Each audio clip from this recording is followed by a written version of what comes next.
Hey everyone, what's up? This is AAA Gamer and today I want to dive into Assassin's Creed Shadows.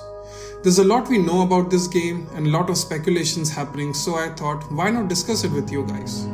I know there's been a lot of backlash and skepticism about this game, especially with Ghost of Yotei dropping this year. It has big shoes to fill.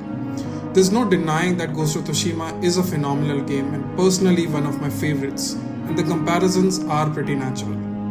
But honestly, I still believe Assassin's Creed Shadow can be its own thing and has the potential to be a hit for Ubisoft, and I'm here to break it down why I think that. I'm going to be dividing the video into 4 parts where I'm going to discuss the setting of the game, the characters, the gameplay showcase, and the timing. I feel we need to consider all that before we make up our mind about this game. Let's kick things off with the settings. So this game takes place in feudal Japan during the 16th century, right in the Sengoku period. I feel it's a fitting backdrop for Assassin's Creed game. A quick Google search helped me to find out that this period was marked with a lot of internal conflicts and civil wars. There was a lot of corruption among the elites and a large number of rogue samurais joined the faction of local leaders. I feel this has been hinted somewhat in the showcase as well. What I'm particularly interested is in how they're going to weave the assassin lore with all this history. And there's something that not a lot of people seem to be talking about. This setting is one of the more recent ones we've seen in the franchise. Since Assassin's Creed Syndicate, which dropped almost a decade ago, we haven't really been in a more contemporary setting within the series. We've been traveling pretty far back in time, but this time this game is set almost 900 years after Valhalla and Mirage. So it's nice to see us venturing into a more modern gameplay mechanics. Even the gameplay showcase showed that guns will be a huge part of the gameplay, and I'm really all in for that. Oh, and I'll get into verticality when we discuss the gameplay, but the Japanese setting offers so many opportunities for navigating environments. Sure, I won't say Ubisoft will nail it, but this is definitely a chance for them to experiment. Now let's move on to the characters. First off, I'm really excited about the fact that Ubisoft is giving us 2 playable characters.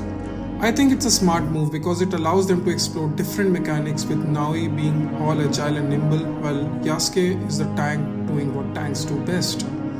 Ever since the AC series was reimagined with Assassin's Creed Origin, it was clear that parkour took a hit. Mirage was a step in the right direction, but I feel it was limited by the Valhalla engine. So having 2 different characters, I feel would solve this issue, with both bringing in more variety and depth.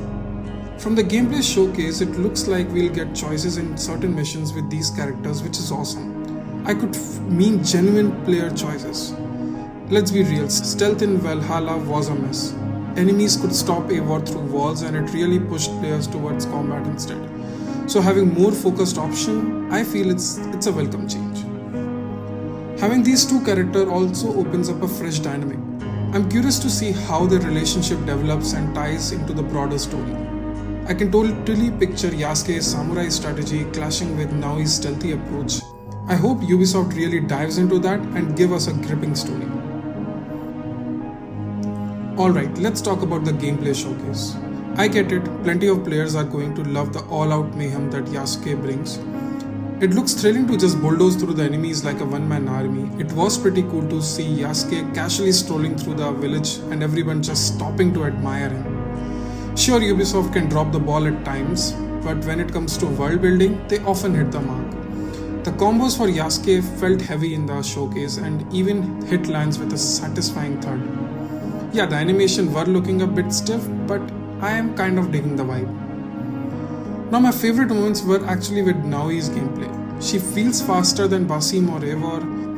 Using the shadows to sneak around fits perfectly for stealth gameplay. And that grappling hook gives me major Ghost of Tsushima vibes. The Kusarigama gameplay was cool as well, and there is a good variety of weapons from what I can see. I feel there are going to be a few classes of weapons that would be character specific, and it does make sense too. And I really hope Ubisoft has implemented that. I know the gameplay showcase is curated to show off the best parts, but the level of design and detail in the castle and the brightness of the village are impressive. And they've brought back eagle vision, so now we can actually spot enemies without the help of an actual eagle. I love the companion gameplay, but I have to admit I prefer the old school eagle vision from the earlier titles. The world building in this game looks stunning and the color palette is very vibrant. I know we need to take it all with a grain of salt because it is Ubisoft, but from what I can see, I really like it. Now let's talk about the timings. Ubisoft has had quite the ride lately with titles like Skulls and Bones, Star Wars Outlaws, and Frontiers of Pandora. To put it out clearly, the recent releases have been kind of awful or underwhelming at best. With all these big titles not hitting the mark, it's natural that skepticism is running high about Shadows. And sure, the multiple delays don't help, but let's not forget that Ubisoft used to release games almost yearly. It's been about 5 years since Valhalla released, and yes, I know, Mirage came out in 2023, but that actually started out as a DLC. They certainly have had time to fine-tune this one, and I really hope they have. Look, I might come off like a Ubisoft fanboy, but trust me, I'm not. I'm really not. There's hardly anyone out there who still claim that title, especially with the pricing for their Ultimate Edition being truly cringeworthy. I mean, charging more for up to 3 days of early access? What are they smoking?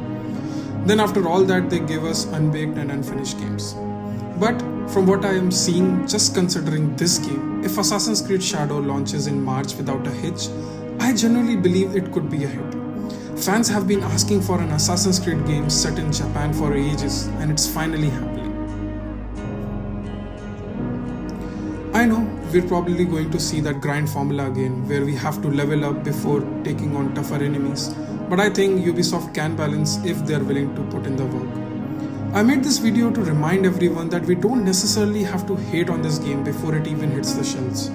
I want to keep an open mind and put aside the controversies for a moment. At the end of the day, this is an Assassin's Creed game set in feudal Japan, a long requested setting from fans, and I'm all in for that. So those are my thoughts. I generally want this game to succeed. I am pumped, and now I'd love to hear from you.